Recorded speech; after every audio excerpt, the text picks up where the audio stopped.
Hello. Is this good? Hi. Hello.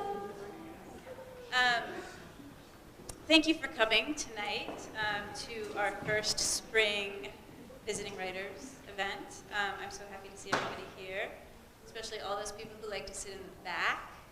What is with that? I'm like alone up here. I'm okay with it. Sort of okay, but here we go. All right, so we are honored to bring you a conversation with Cristina Garcia and Omar Miranda this evening. I feel like Cuba is in the house in a really great way tonight, which is kind of awesome, given how far we are from Cuba. But before we start, I'd like to thank Micah Ballard, Kimberly Garrett, and Rihanna Hurd for all of their work in getting the flyers up and emailing everybody and arranging for these microphones that work, which is a miracle, and this room and these chairs and some snacks, and then wine and beer. That's all them, and thank you so much for making this happen.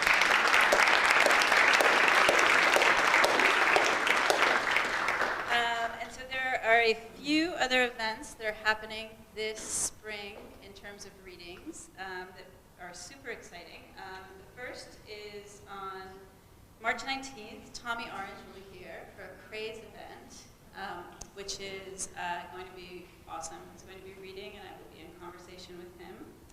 And then on April 7th, Margaret Atwood is coming as part of the Honors College, and she is going to be here in conversation with Cristina Garcia. I feel like this is a very incestuous thing with writers. We should get some like mathematicians to talk to us.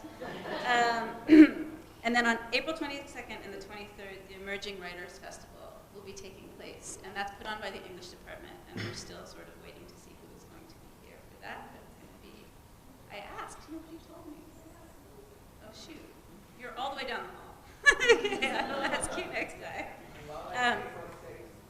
April 6th.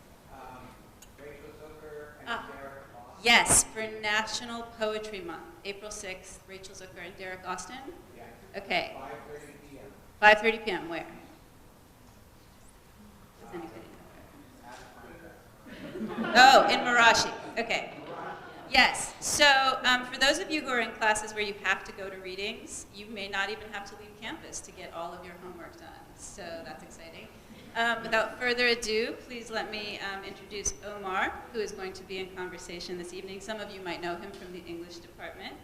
Omar Miranda specializes in the literatures of 18th to 19th centuries, with an emphasis in both his research and teaching on the global romantic era, which I am curious what that means exactly. His book manuscript is in progress and it examines the revolutionary possibilities of exile, celebrity culture, and literary form in the period.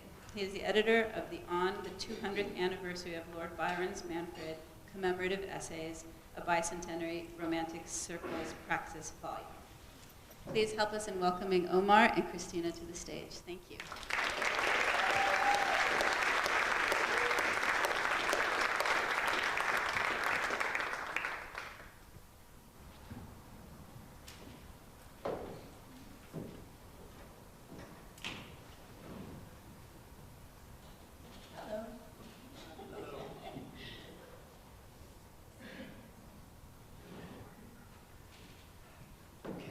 Thank you all for being here. Thank you for agreeing to do this. And I'm gonna take the mic for a few minutes to let you know why I'm here and how I never thought in my right mind that I would be here, but I am here.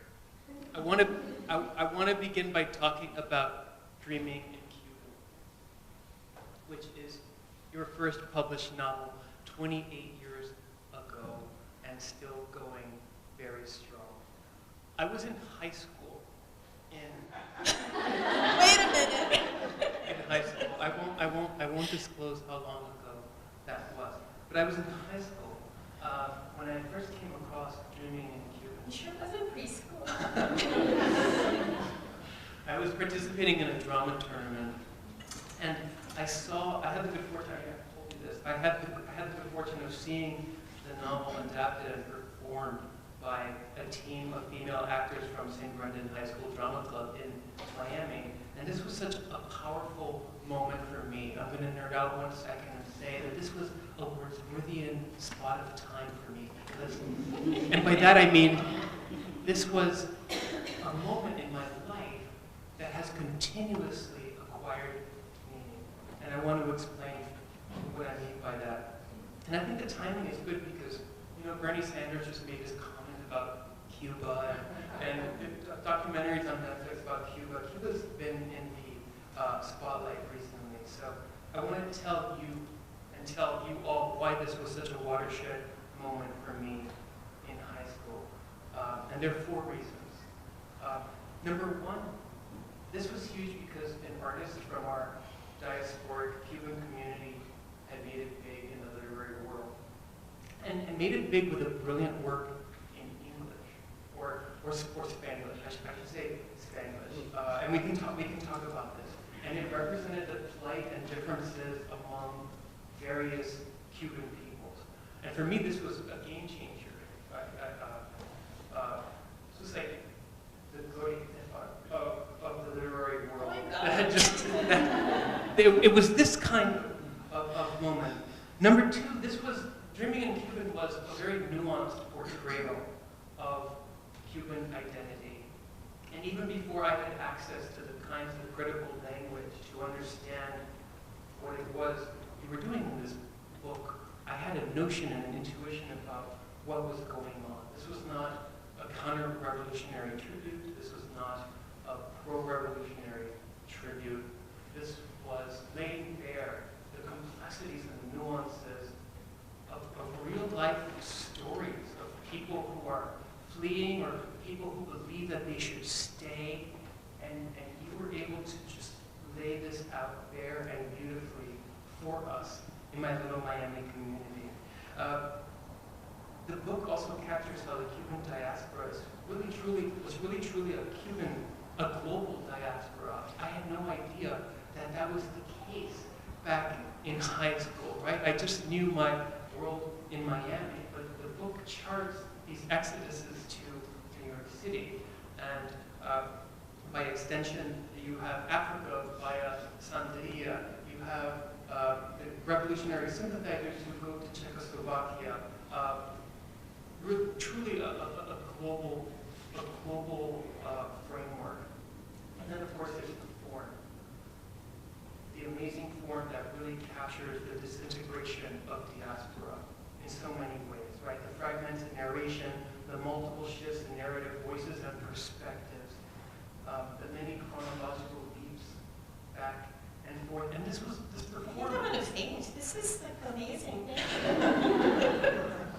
Don't mind me, I'll do an 18th century thing. And imagine, this performance was happening in the heart of counter-revolutionary Miami. So it was amazing. And for me, I thought it was epic and it was so subversive at the time. Number 3, the third reason is when I read Dreaming in Cuban, it was the first time that I had encountered a character like myself represented in narrative time and space, right? What a moment. And I'm speaking specifically about Vilad, the representation of Vilad, because she lives most of her life in the United States. Her parents have similar problems as my own did. She is in exile. She retains so many links to Cuba through her grandmother. I was so closely connected to my grandmother. My niece, Olivia, una jugadita de New Jersey, right? She read Dreaming in Cuban twice. She loved it so much she read it twice. And she wanted to extend something to you. She wanted to say, thank you, Cristina Garcia, for giving me pride in the culture that runs through my veins. Thank you for a marvelous piece of literature I will always treasure. She too feels that Vilad connection. And then the 4th reason is that Dreaming in Cuban I encountered it as a performance. And what a moment of foreshadowing, because I understand that I'm working on a stage adaptation of the play right now. So, yeah, looks like it might open in Miami. Talk about circularity, right? Circular, yeah, amazing. So thank you. I wanted to start by telling you that before. Thank you. That was extraordinary. Really very honored. Thank you. I want to read her bio now. I'll just sit here and listen to him. I mean, I'm like, okay. Okay. Cristina Garcia is, you will know this, but she is a renowned novelist who was born in Havana, Cuba. She and her family fled the country in the first exodus of people from the island after Castro came to power. In the early 60s, her family settled in New York City. She learned English at school, but spoke Spanish in the family home. She graduated with a degree in political science from Barnard College, and went, oh, I didn't go to Barnard, I worked with it, and she went on to get a master's in international relations from Johns Hopkins University. She worked as a reporter and researcher for Time magazine before turning to writing novels. Her novels, which have been translated into 14+ languages, have won multiple awards. They include Dreaming in Cuban, The Agüero Sisters, Monkey Hunting, A Handbook to Luck, The Lady Matador's Hotel, which just had a series of performances over in Berkeley, King of Cuba, and most recently here in Berkeley. Her first work of fiction, Dreaming in Cuban, was a finalist for the National Book Award when it was first published in 1992. Garcia draws on her Cuban heritage and the stories of family members as inspiration for her novels. She has been awarded a Guggenheim Fellowship, a Hodder Fellowship, an NEA grant, and a Whiting Writers Award. Additional publications include anthologies of Latinx literature, Juanísimo, the vintage book of contemporary Cuban literature, and also an anthology called Bordering Fires, the vintage book of contemporary Mexican and Chicano-Chicana literature. Before there was an X, Chicanas. Before the X, yes. Books for young readers, The Dog Who Loved the Moon, I Want to Be Your Shoebox, and Dreams of Significant Girls, and a volume of poetry, The Lesser Tragedy of Death. Garcia has taught at universities nationwide, and we are so lucky to have her this semester at USF. And she is also a playwright in residence at the Brava Theater Center. And if anyone had told me that when I was in high school at the local Jesuit school in Miami, the one where the Jesuits were expelled from Cuba and then they were Preparatory, very famous. yeah, they were sent across the Florida states. If anyone had told that that plumpy high schooler that this was going to be a thing, however many years later, I wouldn't have believed it. I'm honored to welcome you. Oh, thank you.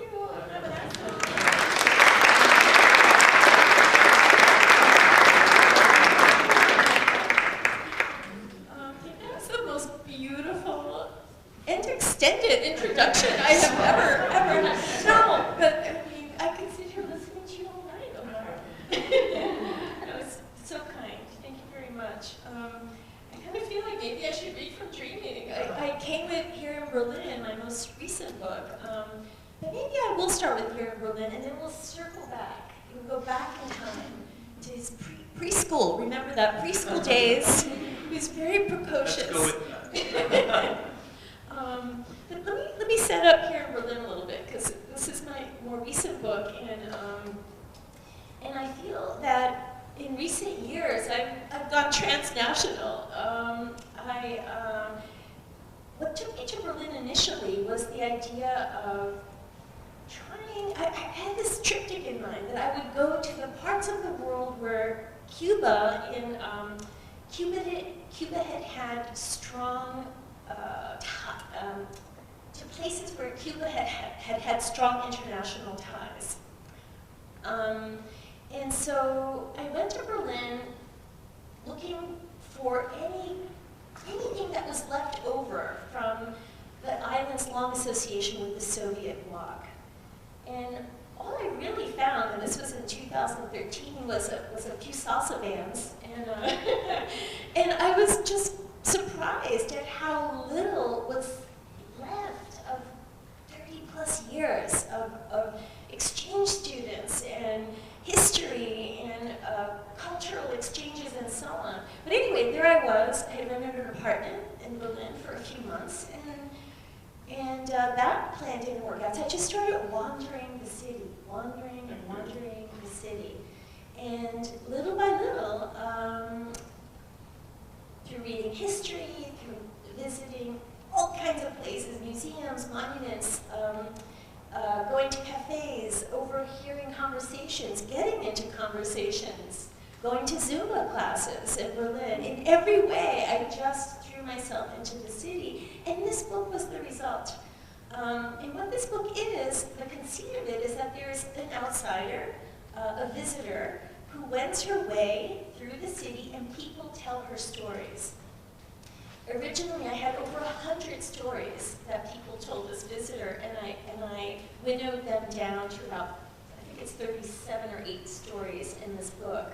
And so you'll hear when I read them, you'll hear them talking to the visitor, the kind visitor. She's never named. And she herself also has a couple of sections. So I thought I might read maybe 2 sections, maybe 3, depending on our time. I'm happy to take a question or 2 in between them before Omar and I begin our conversation as well. Does that sound like a plan? Okay, great. What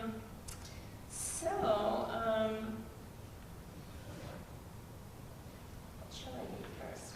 Maybe just a very short one to get started. It's called Doppelganger, and it's about a woman who.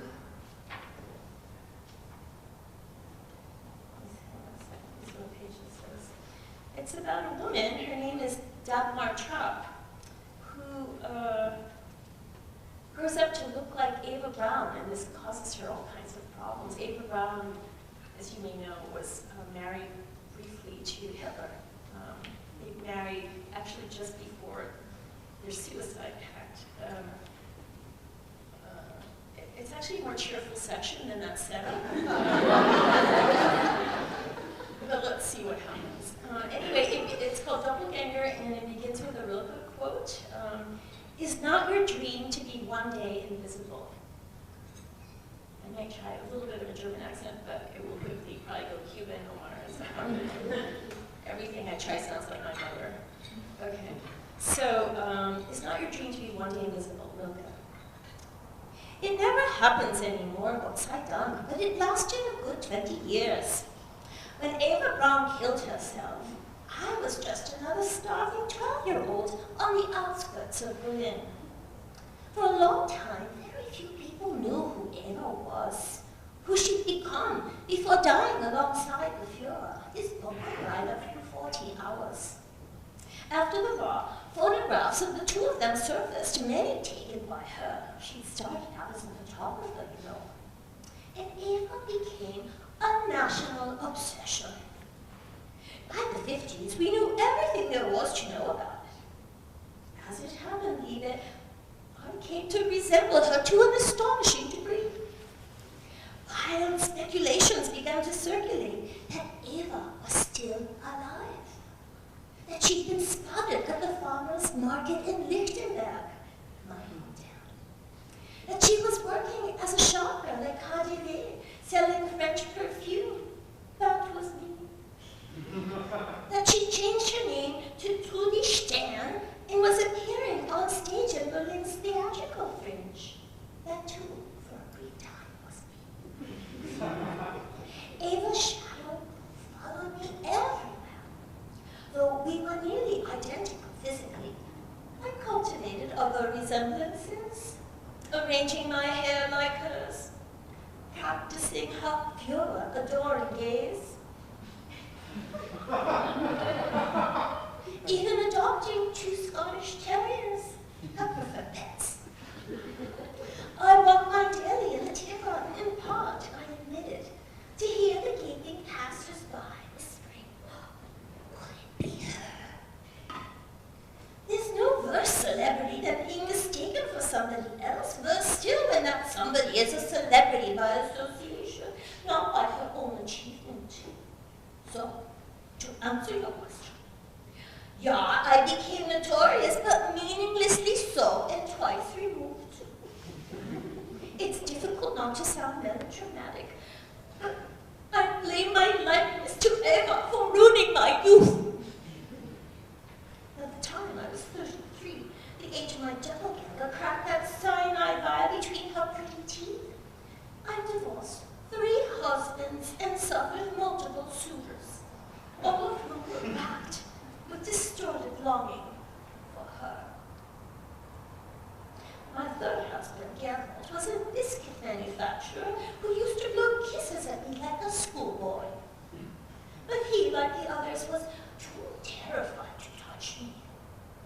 For our wedding night, he had a special altar built on which he instructed me to lie naked, motionless as a corpse, and strewn with rose petals. Then Gerald lit a halo of candles around my head, muttering Hail Marys and gazing at me for hours. Fortunately, our divorce settlement left me financially comfortable enough to purchase this Charlottenburg flat. I'm right around the corner from all the lovely antique shops on Strasse. You know, I'm quite susceptible to knickknacks. I can't help myself. Anyway, after the disaster of my last marriage, I put a stop to the Eva charade by dyeing my hair black and penciling on a facial mold. Then I promptly gained 10 kilos by gorging on cured meats and hazelnuts. It was a relief, finally, to be invisible. I returned to my job selling perfume at Cartier, where I remained until I retired 16 years ago.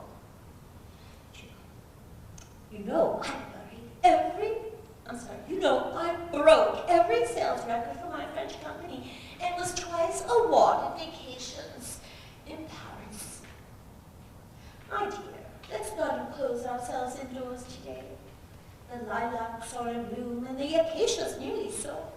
Soon my life will be over, but you're still a young woman. Do you have a husband? My 54 is the prime of life. Just wait until you reach my age. We wish to avert our eyes from decay, but it's our natural state. After all, what is more ravaging than time? In truth, my own life feels no longer than this languorous spring day. Tell me, how is that possible? Most mornings I stroll the rounds of the Charlottenburg Palace as I once did the Tiergarten. Its faded grandeur reminds me that everyone, in everything, however sublime, must pass.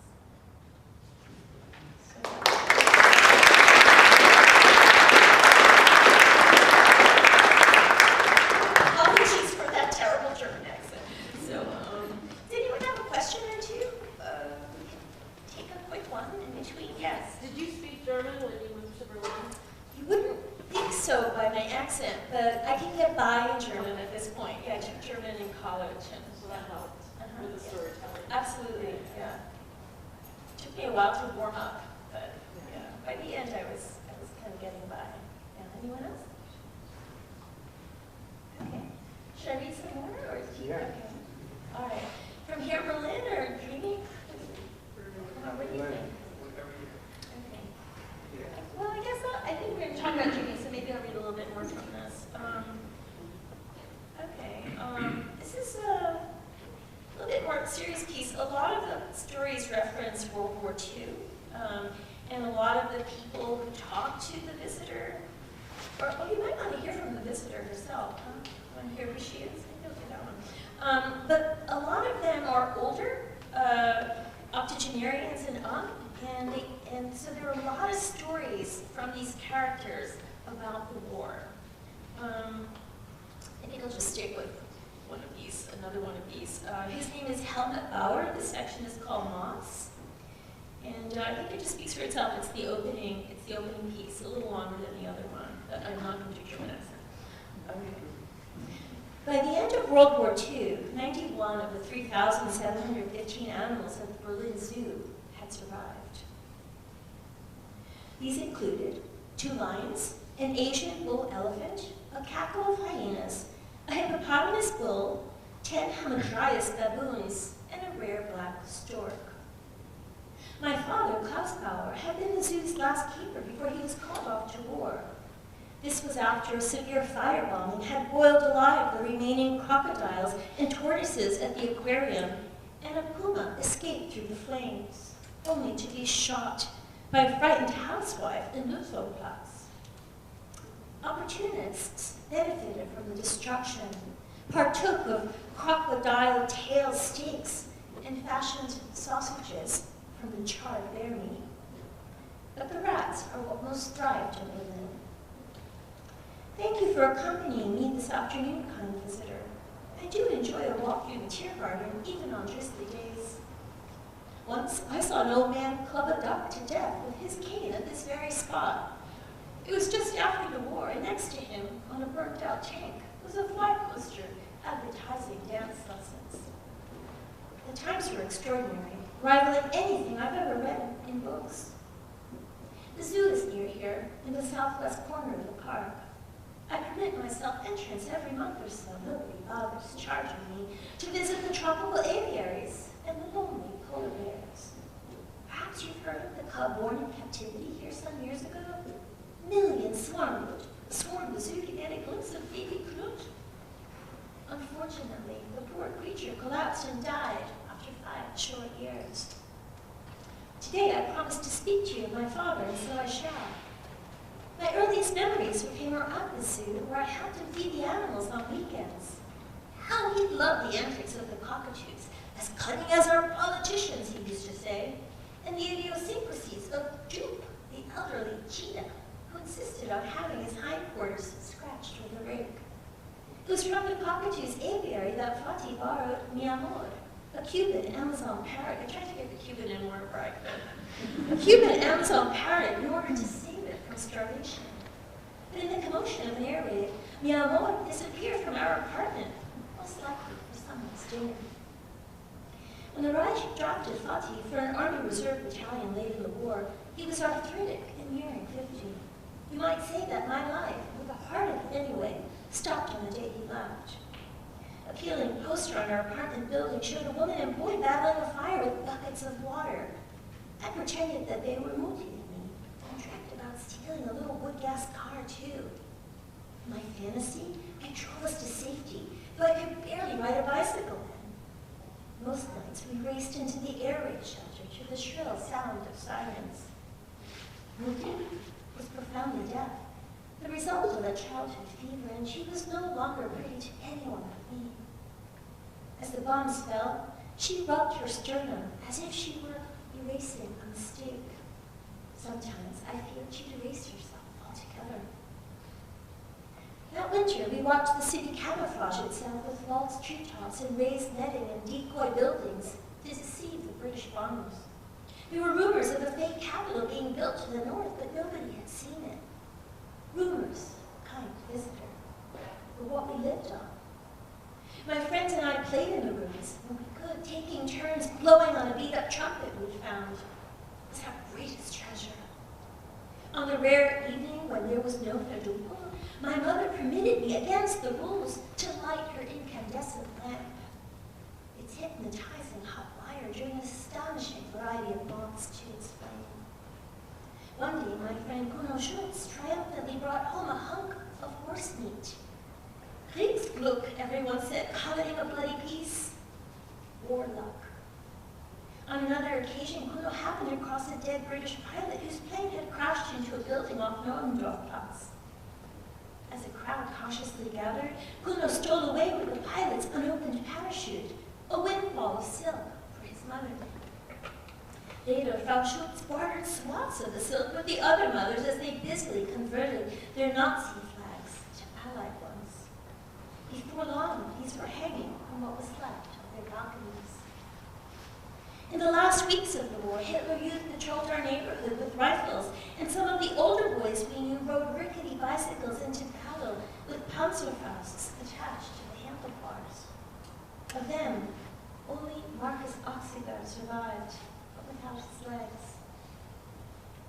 The day the Russians reached Berlin, my mother gave me a pair of my own unraveling socks embroidered with the number 9. I'd forgotten it was my birthday. For supper, Muti and I ate lentil soup, while I dreamt every night of mashed potatoes sprinkled with crisp bacon, and prayed to God for mercy. In the final terrifying days of battle, my ordinarily meek mother joined a band of housewives who looted whatever they could. Never mind that such behavior was punishable by death. Kind visitor, what once had been inconceivable became commonplace. Grace and disgrace, one and the same. I watched camels and shaggy Cossack ponies trudging down onto the Linden. Russian infantrymen in tunics and fur caps for gypsy wagons and phaetons and every manner of conveyance.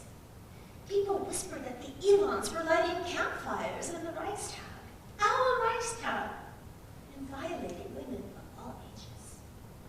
Here at last were the savages we'd been taught to fear.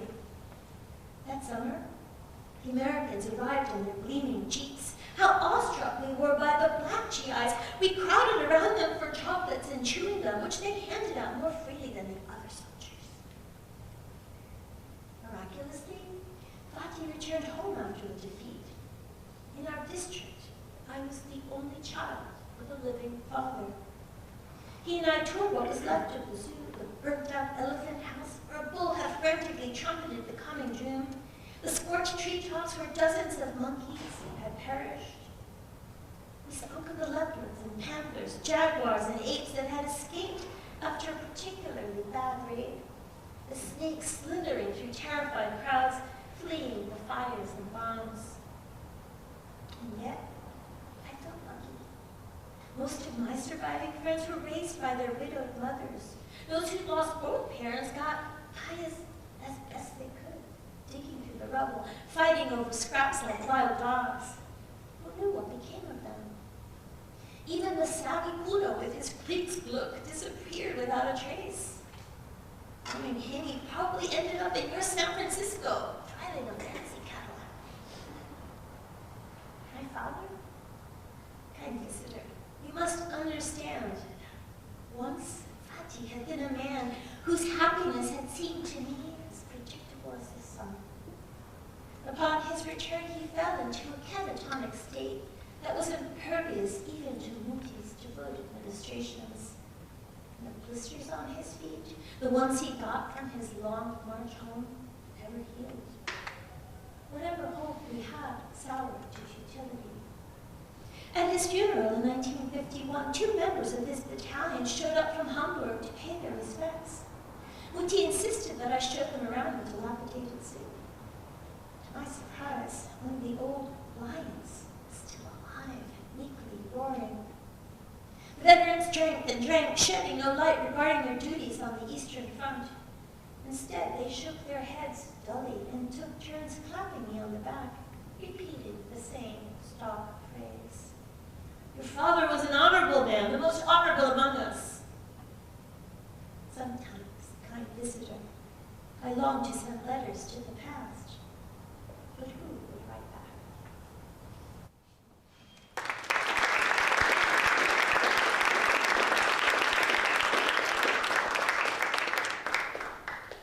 Ready to talk?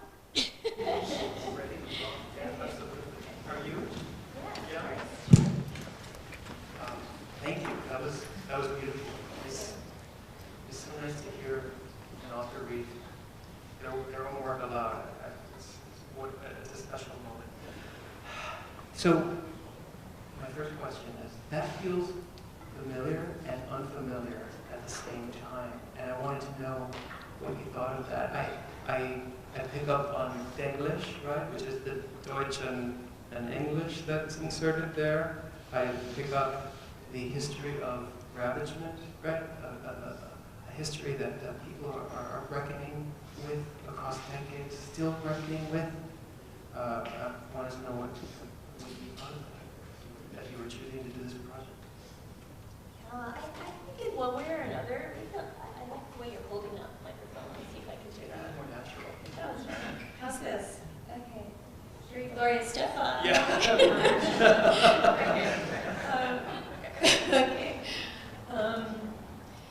I think in one way or another, I'm always interrogating memory, and I think whether it's in Trini and Cuban or some of the I'm very interested in how history gets made, who gets to tell, who gets to, what the competing narratives are and what ends up prevailing and why that is and what's our emotional investment in one version or another. So I think, so part of it is the fallout from Big Age history on people like Helmut and Dagmar and the other voices in here, as well as the visitor.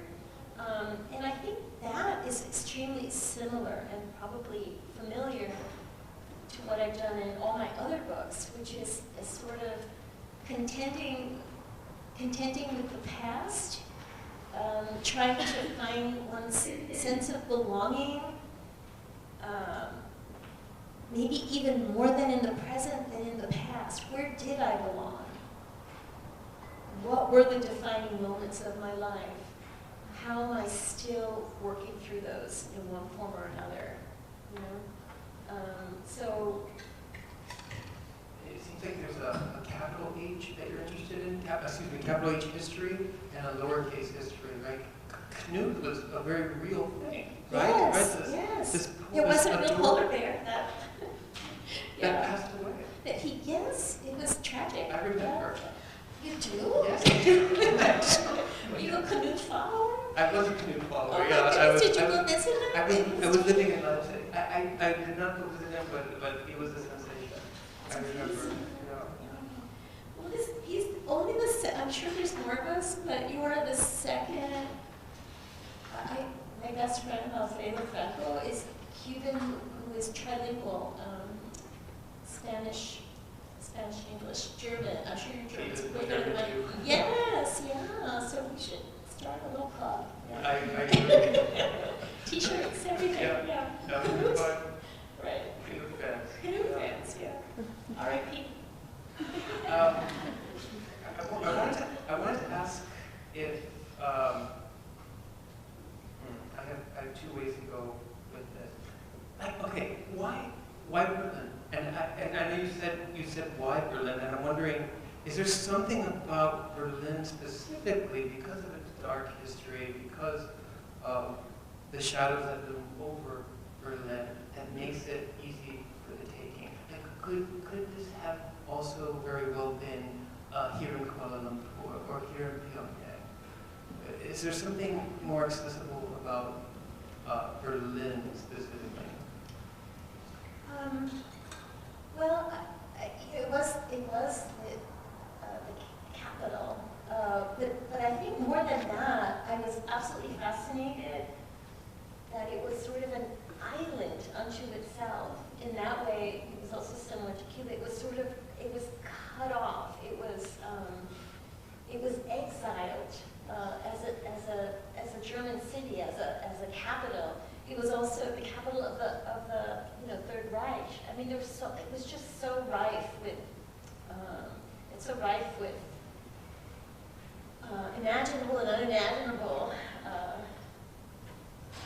possibilities for me. And but I went with a mission that got thwarted, and I was so glad it did get thwarted because I was able to throw myself into other histories entirely that, as you were suggesting, resonated with all my other interests, but were very specific to time and place there and specific story.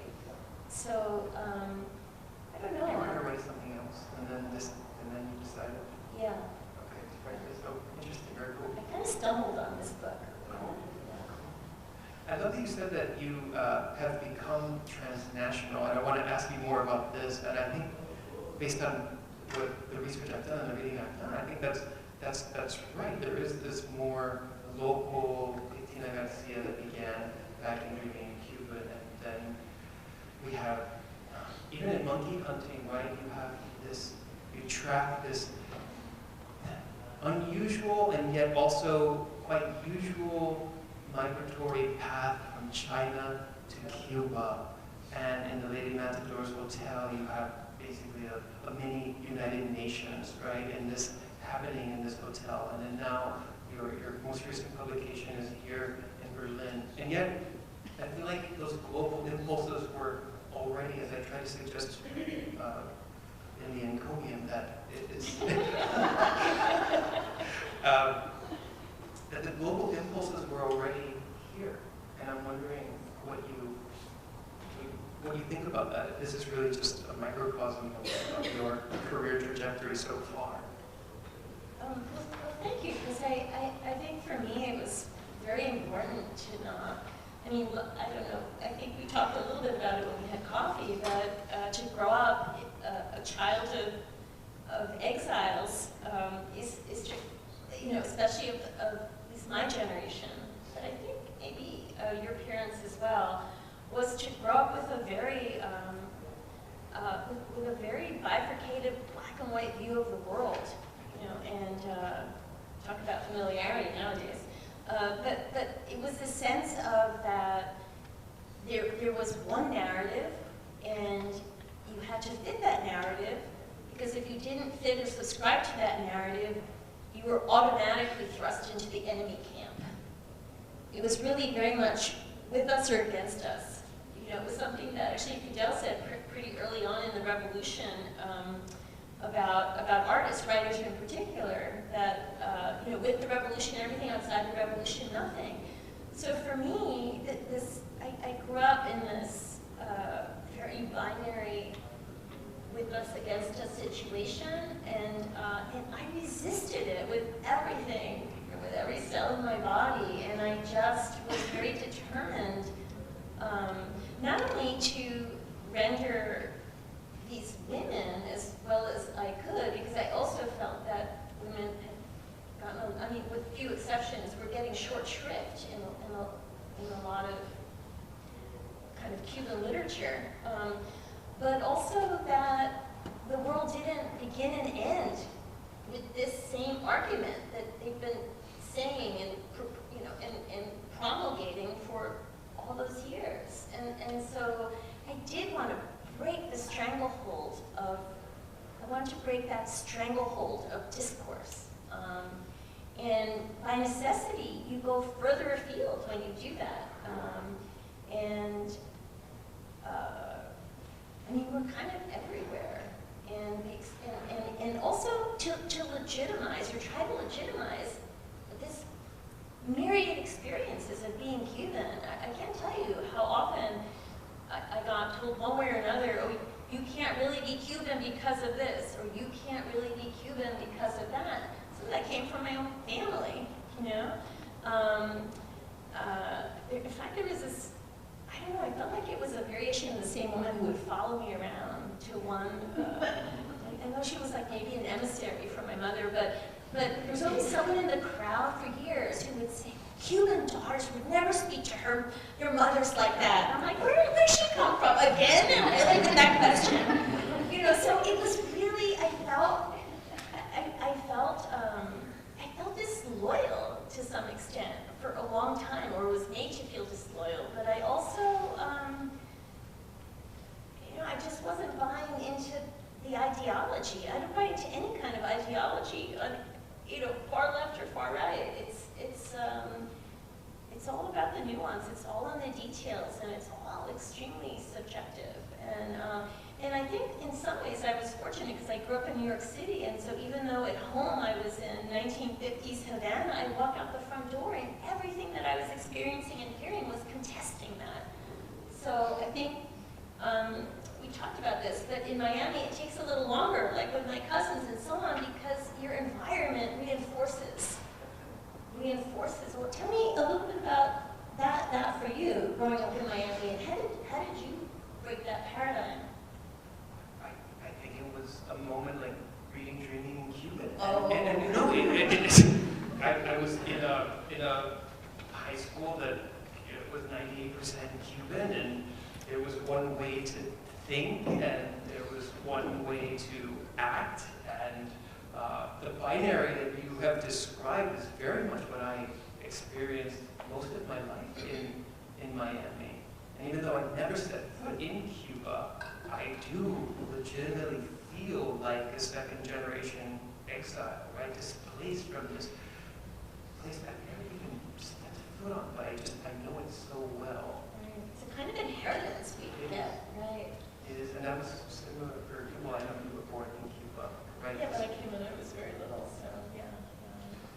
So you've insisted on, in your work, and especially in your early work, on the diversity of Cuban peoples and Cuban identity, and that's really something. Actually, I have a side question for you. The Abuelo sisters, and I have Jane Austen on my mind because I'm teaching Jane Austen, and I have two wonderful TAs in the room, Caroline and Michelle. Shout out to you.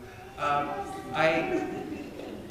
wanted to ask you if the Abuelo sisters, which are these two very disparate sisters, one in Cuba, one in Miami, and I'm wondering if that in any way is an Austen adaptation, or is it more Chekhov? This is, I was curious about.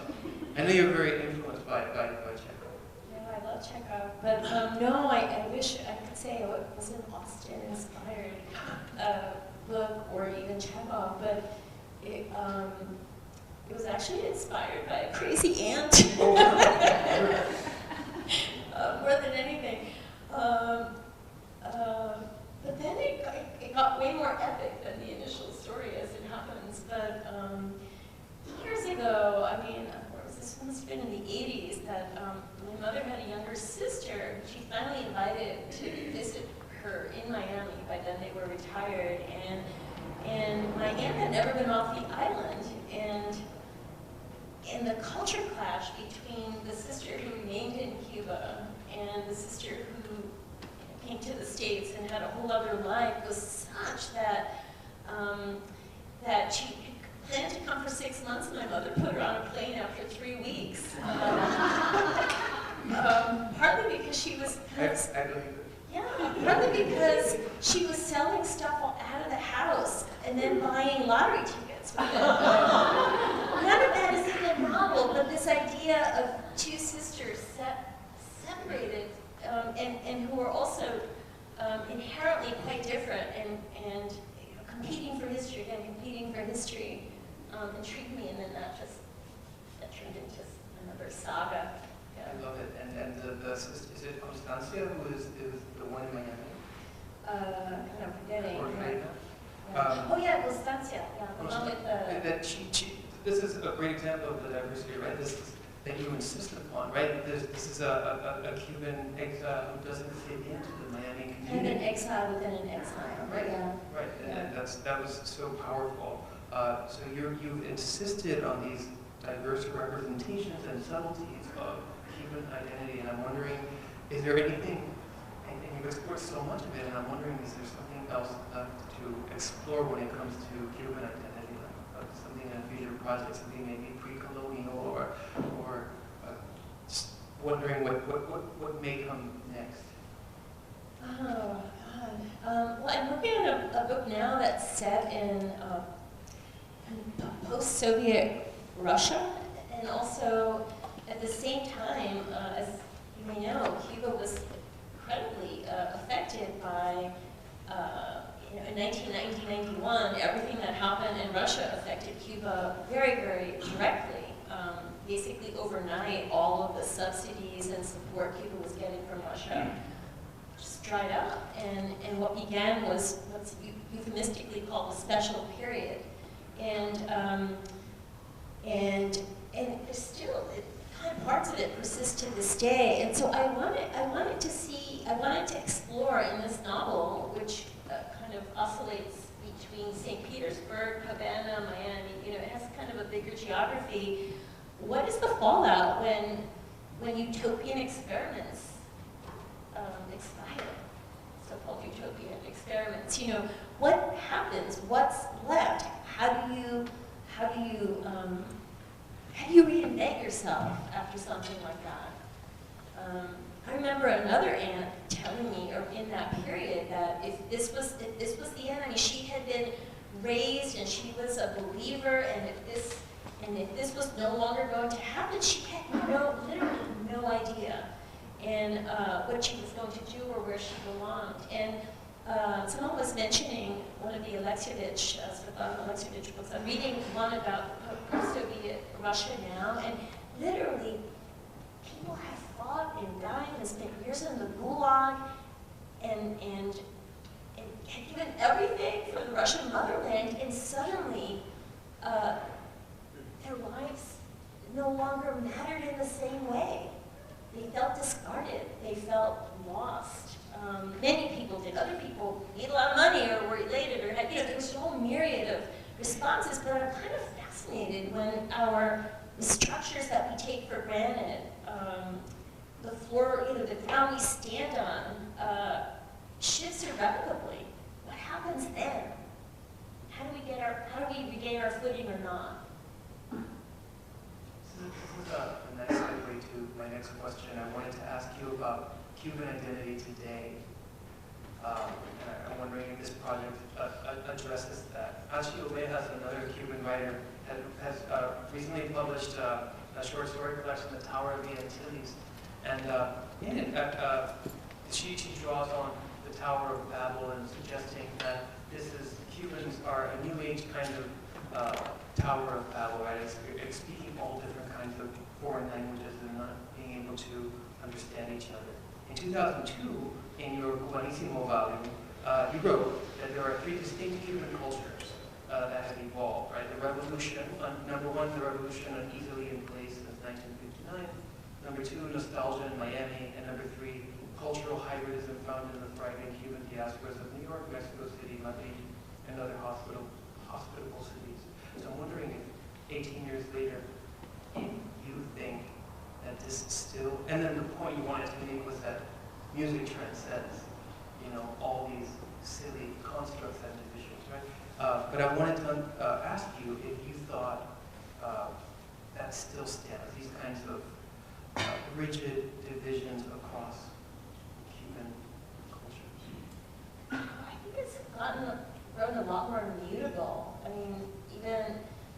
I'm curious, since you grew up in Miami, what do you find in Miami now when you go back?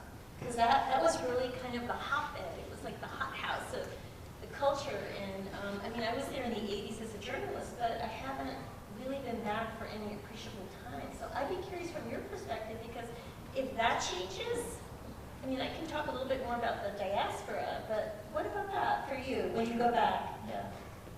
It's very different. Right. In 2008, Miami-Dade County went to Barack Obama for the first time in I don't know how many years, and that was such a cultural shift. Many of those older generations that fled Cuba in the early 60s, they're dying out. I do think the mindset is changing I agree. in Miami. Yeah. Sort of more of an open-mindedness. I think so too.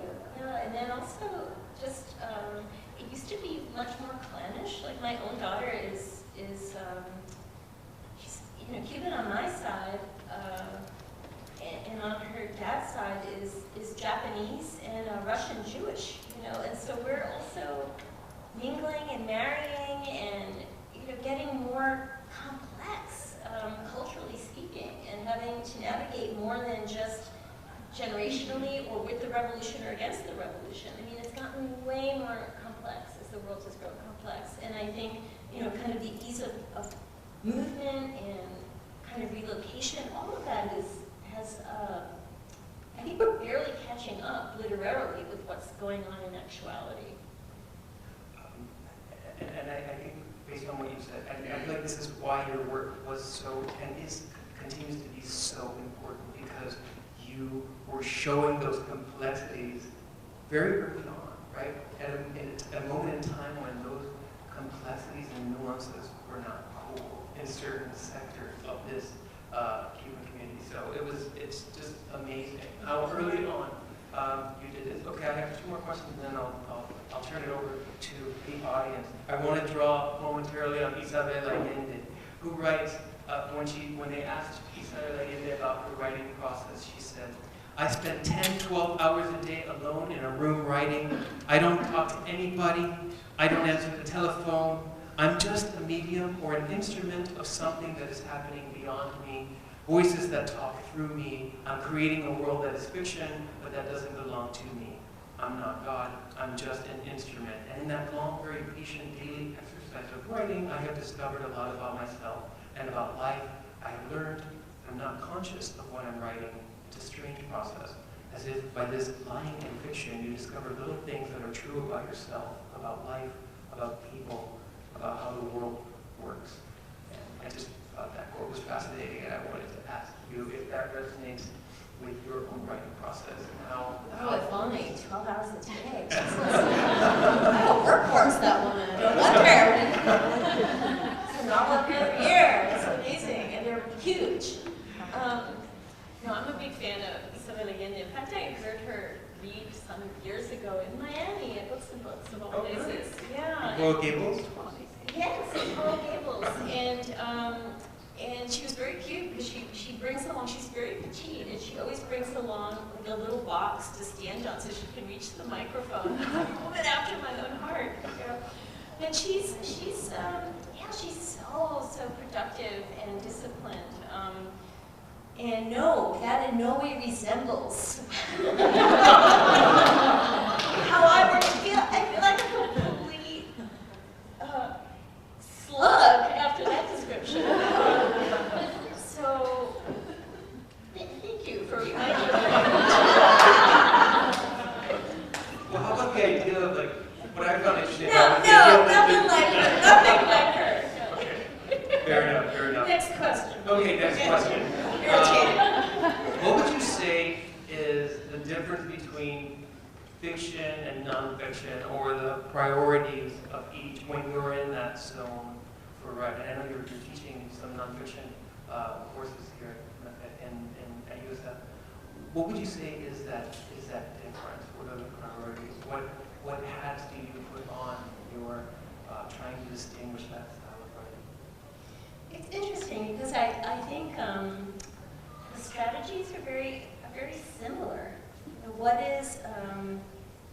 is the best way to tell the story? How do you serve it? Who is the best voice or narrator or narrators to tell this? What kinds of sequencing? What kinds of different textures? I mean, it's very, writing, I think, a book of creative nonfiction in many ways, the generating of it, the assembling of it, the sequencing of it, of the thinking about it, is really not that dissimilar from a novel. You have other kinds of tetherings. You're beholden to the facts in a different way, but the storytelling still has to be vivid and compelling and sensory and you want, in a way, the same experience with the reader, which is that they open it up anywhere and they can't put it down. They stop everything they're doing, go to a corner, find an armchair somewhere. I was putting my earplugs, and just surrender over. And I think that applies to both. That applies to me also for wonderful poetry. But we're looking at narrative strategies and what we can learn. And one class is called Elasticities. What we can learn from the strategies of writers who do both. But I think there are more similarities than dissimilarities. Yeah. Okay, last question, I promise. We know that the wonderful Margaret Atwood has the pleasure and honor of being in conversation with you in April, and I'm wondering, and we're wondering, I'm sure, what that will look like. And I'm wondering too. And do you see any? I mean, I see interest in the dystopian future, the dystopian near futures in your work, but more of maybe a little bit of a dystopian present. I'm wondering if there's anything more that aligns between her work and your own. I think given the sheer volume, I mean, maybe Isabel Allende should interview her because she could do it. No, I think I'm going to concentrate on the poetry, actually, because everyone asks her, I'm sure, about her world-famous novels, and there'll be lots of questions from the audience who are really familiar, follow it avidly in a way that I haven't, frankly. But I think she's written 10 books of poetry. I've started reading them. Many lovely, that's what I'm going to concentrate on, because I think that's something that I could bring to that conversation that is probably not a common conversation for her, and then leave questions about her more famous books, open up the conversation to the audience. That's my strategy anyway. I don't know, can I get away with that? I love it. Okay. I love it. And a wonderful Yes? segue for us to open out to our wonderful audience here. So I will happily turn it over to you all for questions. Yes, starting here and then we'll go to the back. I don't think you need to give me a Are you sure? microphone, yeah. Let's amplify each other. Already pretty ample. Okay, In here in Berlin, what fascinated me most and what I want to capture is how you were able to keep all the voices so distinct in each chapter, because none of them sound the same. And that's something I struggle with in my work. Yeah, thank you.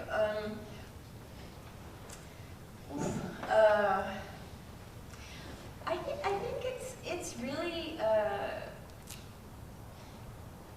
they have to come out alive to begin with, you know, and then it's a question of just spending a lot of time with each character. This was an unusual structure for me, book dealing with all these different characters. At the same time, I mean, they range in length from about 2 pages to maybe 8 or 9 pages. So I think I work on each one as if voice was everything. I didn't have to really think so much about what was going to happen. They were not in conversation. They were, most of them, telling the story to the same individual, the visitor, who, you know, was a good listener. And so each piece, in a way, is self-presentation. We don't know whether what they're saying is true, isn't true, or whatever, but it's not just the details of their lives, but how they tell it, what they emphasize. And then over time, that just begins to crystallize one by one. And then some, you know, like I said, I started off with 100 voices, so they had to keep auditioning for their spot, you know, and eventually it came down to me, for me, which were the most interesting, which held my attention. Whom did I want to spend more time with, you know, and little by little, that's how kind of I helped, their voices came, but then I kept chiseling and listening both. Yeah. I'm going to stay seated, but I just wanted to call back to when you were describing how people in your past told you, like, you're not Cuban enough, because I relate to that a lot. I'm Puerto Rican, but my family's part of the Puerto Rican diaspora, so I grew up in Portland, Oregon, like the only Puerto Rican family in like sight, and I'm also really white, so like there's a lot of, like, in my life I grew up with a lot of people also telling me, even like my own family, like my own cousins, when I go back to Puerto Rico, they're like, yeah, you aren't actually Puerto Rican, kind of thing. And I feel like for me, I feel most connected to my culture when I'm writing about it or writing through it, but I also feel like a huge sense of imposter syndrome when I'm writing about what it means to be Puerto Rican, because I know that I have so much privilege in terms of like how I look, where I grew up, all that kind of stuff. So I was just wondering if you have any of the similar experiences, like because of how influential your writing is for your ethnic community. I was wondering if you felt a lot of pressure that like this was going to speak a lot for the community that you're a part of, and how you felt about representing that. Yeah. Right, okay. You know, that's a really interesting question.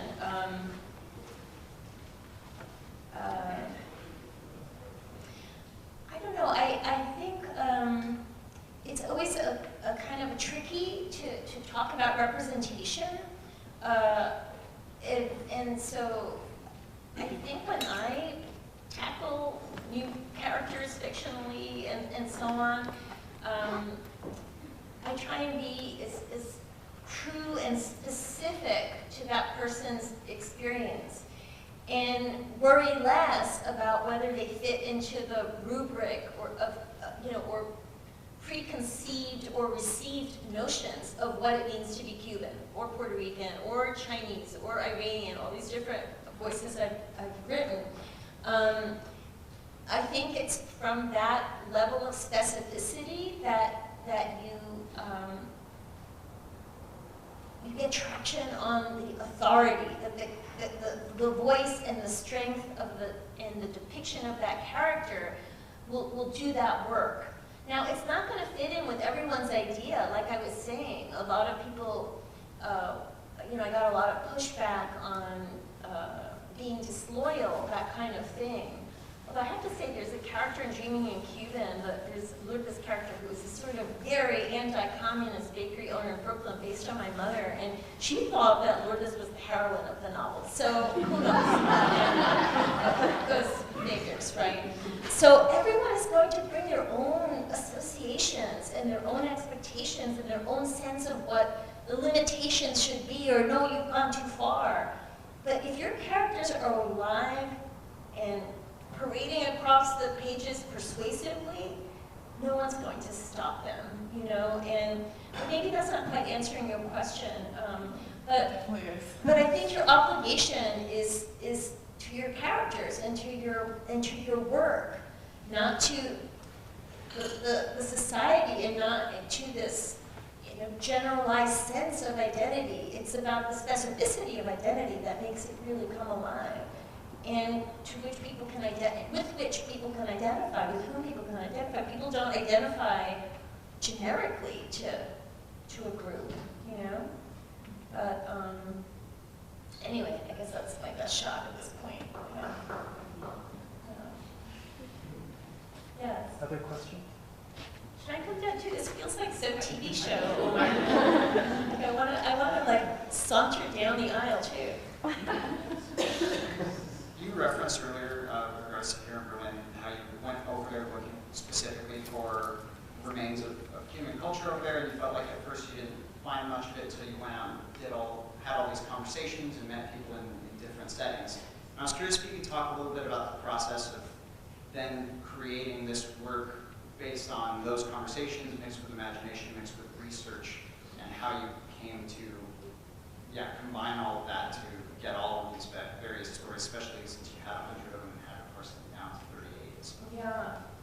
Well, it's funny that I think I get the impression in the novel, I mean, I definitely was very influenced by Seawald and the kind of faux authenticities that he generates with, certain kinds of documentation or evidences. Are they really, are they not? I mean, there's photographs in this book as well, and it makes it all seem like these interviews, these revelations, these confessions were all true. In fact, some early feedback was, well, is this fiction or non-fiction?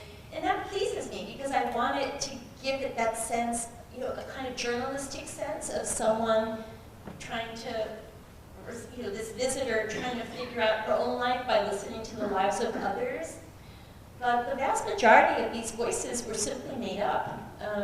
And they simply surfaced, not simply, complicatedly surfaced from little slits in history that I thought, what would it be like if I would be reading something or looking at something in a museum or overhearing a conversation, and then someone would suggest themselves, him or herself, or themselves, and then I would just let it evolve that way without any preconceived notions of who this person was or what. It was really an exercise in acute listening, but most of the listening was interior, and most of the listening was sort of between the lines of history. Sometimes an object in a museum might suggest a story or a voice. It just came from kind of everywhere. But in the end, it was a history and conversation with imagination, and trying to give life to that conversation through a fictitious character.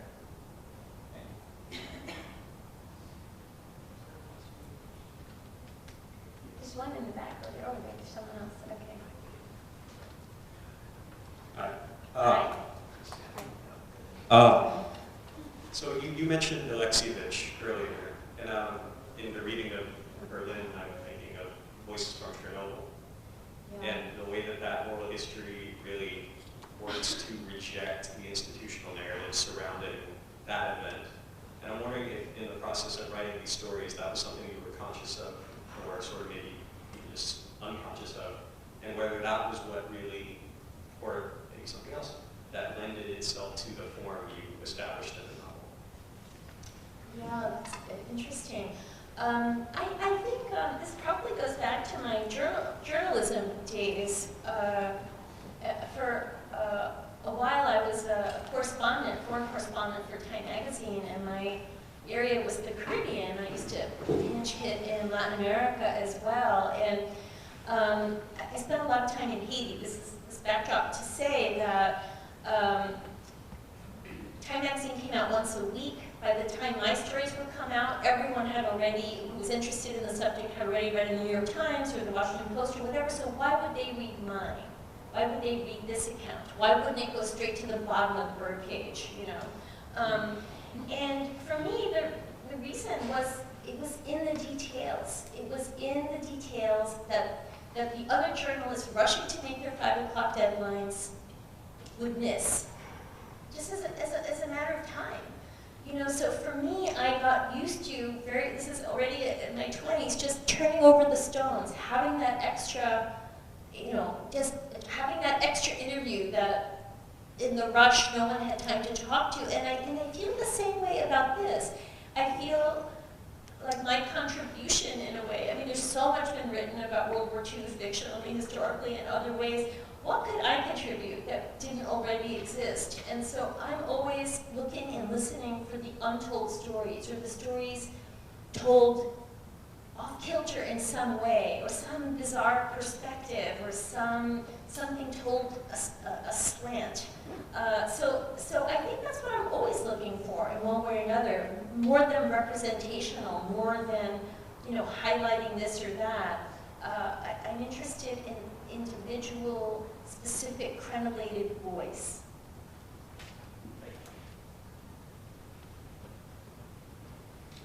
You mentioned there were 32 voices? I forget how many, yeah, 30-something, yeah. Was it important for you to have a through line with those voices? Did you lose any strong voices in the process of whittling it down? I think I probably kept the strongest voices, but yeah, there are a few maybe, maybe would resuscitate, but I felt like each voice needed to kind of justify itself, but at the same time, it was part of a larger chorus. It was sort of, I said this in class the other day, part to part, part to whole. And so there are a few sort of through lines of some, what I think of as iconography throughout, and one of them is a lot of my elderly testifiers, witnesses, have eye trouble, and so many of them visit the same Cuban Angolan ophthalmologist. You know, and we get her story as well, or you know, there's other kinds of ways that they overlap or pass on the street, or from sort of very peripheral to more central connections. That happens, but not with all of the voices. So, and that kind of happened later in the process. Yeah, there's a lot of eye disease in my book. Macular degeneration, if you're going to photograph. Okay, don't get me started on a full night. We've been talking about voices a lot, but one of the things that makes your work really special is that these voices that you talk about coming from inspiration and history turn into fully fledged characters, like fully realized characters that any one of us could imagine being in the room with us. Like when you're reading it right now, there's almost a performance aspect to your reading where your body goes into the character, you do the vocal inflections. And I'm wondering how much of your character development came when you started the project, like, did you have it mapped out, and how much room do you leave yourself to discover the character as you're writing and go through the process? Oh, it's probably 90% discovery, Yeah. honestly. I mean, I usually, you know, in the earlier books like Dreaming in Cuban, there's a kernel of each character that is based on someone I know, these her family members. But with each successive book, I just wander further and further afield, and I write people I want to get to know, who are at interesting crossroads personally, and historically, and otherwise, and so get to know them as I write them, and to, you know, varying degrees of success and difficulty. You know, so some come more easily than others, but you know, but ultimately, it's all these questions lead back to our, you know, kind of fundamental philosophical questions of who we are and where we belong, and you know, why this all matters, and so I think also the other thing that interests me too is the sort of the larger context of you know, where they live and how they live, and how, as I mentioned earlier, how the bigger historical events play out, and to what degree in their lives. None of these characters live in a vacuum.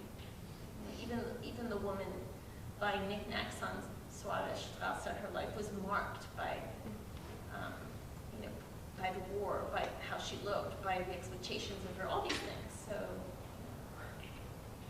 I don't know if did I answer? Yeah. Okay. Okay. What do you think, Omar? One last question. Okay. Great. And it's all of you. I hope this is okay. It's not a question. I'm a freshman, and last year I went to it was over, I think it was spring break. My class had asked, it was a class of all girls, can we read a book by a female author? And I read that. You know, I don't have words to describe to me how beautiful it is as a book. I do find that with female authors, what comes out of it is inspiring. I want to thank you for inspiring me. Reading a lot of books in just the English language in a field where books often by white males is heralded. You know, books by these type of men are receive, you know, they receive rewards, and it's reading your book is just like, wow. You know, that's what I went through. It was over spring break, and I was like, I was in Cuba, and that's how I felt. You know what I mean? Thank you. So yeah, I really want to say thank you for that. Well, thank you. That's very kind.